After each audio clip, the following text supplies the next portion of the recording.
ایک صاحب ہے، پروفیسر ہیں لمز میں، ڈاکٹر فیصل باری صاحب، انہوں نے ایک آرٹیکل لکھا تھا لاہور میں ایک صاحب کا، محمد اقبال کا، اور میں اس کے بارے میں آپ سے یہ بات کرنا چاہتا ہوں کیونکہ ہم اصل میں جو بیٹھے ہیں وہ محمد اقبال کے لیے بیٹھے ہیں، وہ محمود خان اچکزئی کے لیے، اسد کیسر کے لیے یا زین شاہ کے لیے نہیں بیٹھے، ہم محمد اقبال کے لیے بیٹھے ہیں۔ تو محمد اقبال صاحب جو ہے وہ ایک رینٹر کار میں کام کرتے ہیں لاہور میں، اور ان کو 30,000 روپے تنخواہ ملتی ہے۔ ان کے 2 بچے ہیں صرف، جو پاکستان کے حساب سے کم ہیں، اور بیگم صاحبہ ہیں، اور وہ 15-20 گھنٹے اوور ٹائم کرتے ہیں ہفتے کا، تو ان کو رینٹل کار سے 50,000 روپے مل جاتے ہیں۔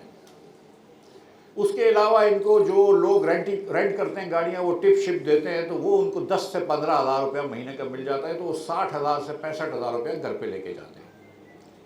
یہ 4-5 سال سے ان کی آمدن یہی ہے۔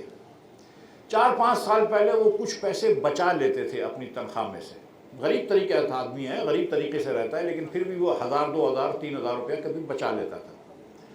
اب جو ہے وہ نہ صرف بچا نہیں سکتا ہے بلکہ وہ پورا نہیں کر سکتا ہے۔ اس کی بیگم کو بلڈ پریشر کی بیماری ہو گئی، اس کی دوائی نہیں خرید سکتا ہے۔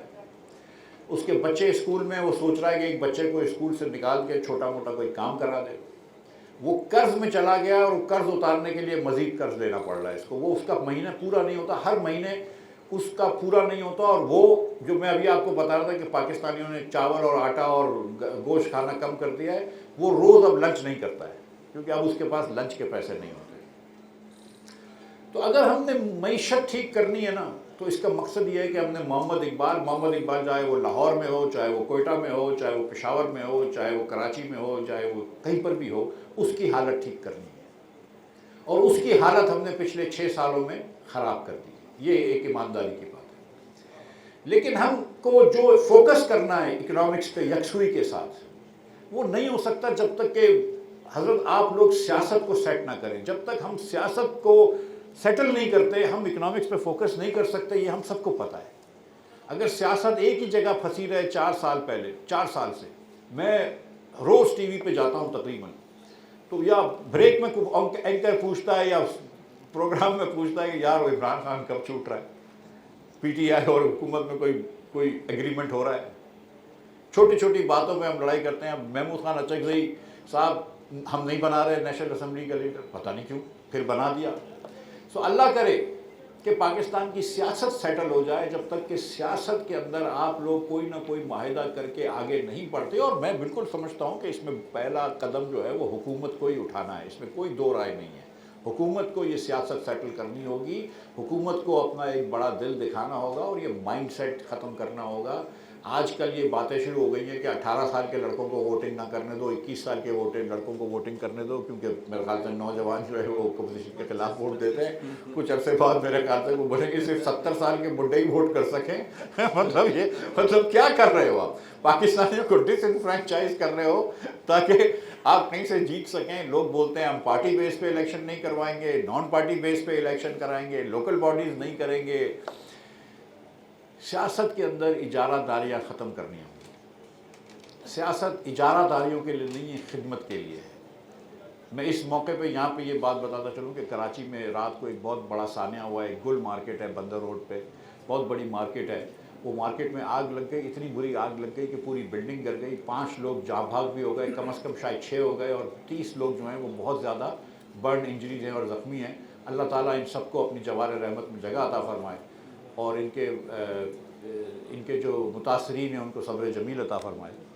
تو یہ بھی ایک علامت ہے نا کہ پیپلز پارٹی کی حکومت 18 سال سے سندھ میں موجود ہے، اور 2 دن پہلے ہمارے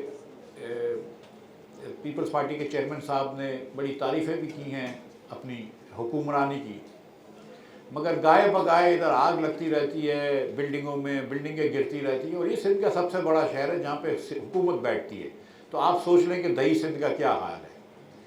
لیکن یہ صرف سندھ کی کہانی نہیں ہے۔ دیکھیں اس وقت پاکستان کی اگر ہم نے سیاست سیٹل نہیں کری، اور ہم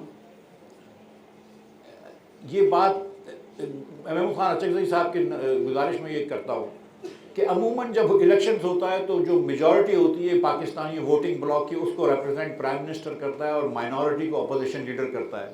آج آپ میجورٹی کو ریپرزینٹ کر رہے ہیں، آپ اور حکومت جو ہے وہ نہ صرف ایک مائنورٹی کو ریپرزینٹ کرتی ہے، ایک چھوٹی اقلیت کو ریپرزینٹ کرتی ہے، بڑا چھوٹا ووٹ بینک رہ گیا ہے حکومت کی پارٹیوں کا۔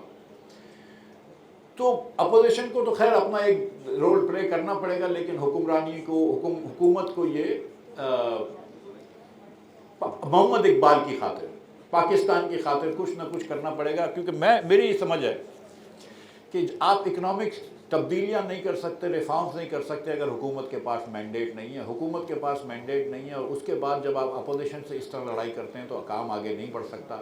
تو میری ریکویسٹ آپ تمام خواتین و حضرات سے یہاں پہ ہے، جو میڈیا کے لوگ میرے بھائی بیٹھے ہوئے ہیں ان سے بھی ہے، جو سن رہے ہوں میری آواز جہاں تک پہنچ رہی ہے، اور حکمرانوں سے بھی ہے کہ خدا را اس محمد اقبال کا، اور یہ محمد اقبال جو سارے پاکستان میں بستے ہیں ان کا خیال کرو۔ غریب غریب سے غریب تر ہو رہا ہے، بھوک اور افلاس اس ملک میں پھیل رہی ہے، غربت اس ملک میں پھیل رہی ہے۔ ہماری حکمرانی جو ہے وہ کوئی کام نہیں کر پائی ہے۔ شہباز شریف صاحب کی حکومت نے، میں معذرت کے ساتھ کہتا ہوں، یہ ایک سنہرا موقع تھا۔ ان کو دنیا میں تیل سستا ہو گیا، دنیا میں کموڈٹیز سستی ہو گئی ہیں، ان کو دنیا بھر سے سپورٹ مل رہی ہے، سنہرا موقع یہ روز گواتے ہیں یہ آپس کی لڑائیوں کے اندر۔ اور میں یہ سمجھتا ہوں کہ جتنی جلد ایک ہم کوئی آگے بڑھ جائیں، اس مسئلے کو سلجھا دیں اپنی پاکستان کی خاطر۔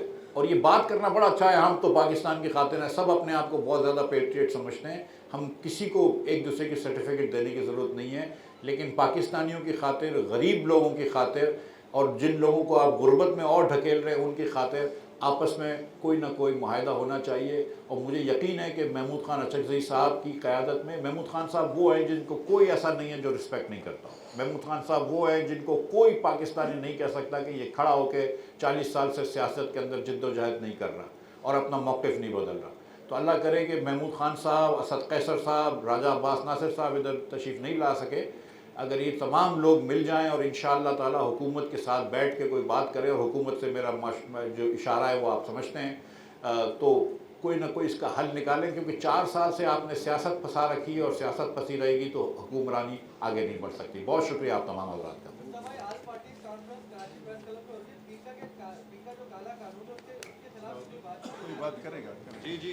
میرے بھائی اسد قیصر صاحب بھی اس کے خلاف بات کریں گے، محمود خان اچکزئی خلاف بھی اس کے بات کریں گے، لیکن سب سے زیادہ جو بات کرنی چاہیے وہ آپ لوگوں کو ہے۔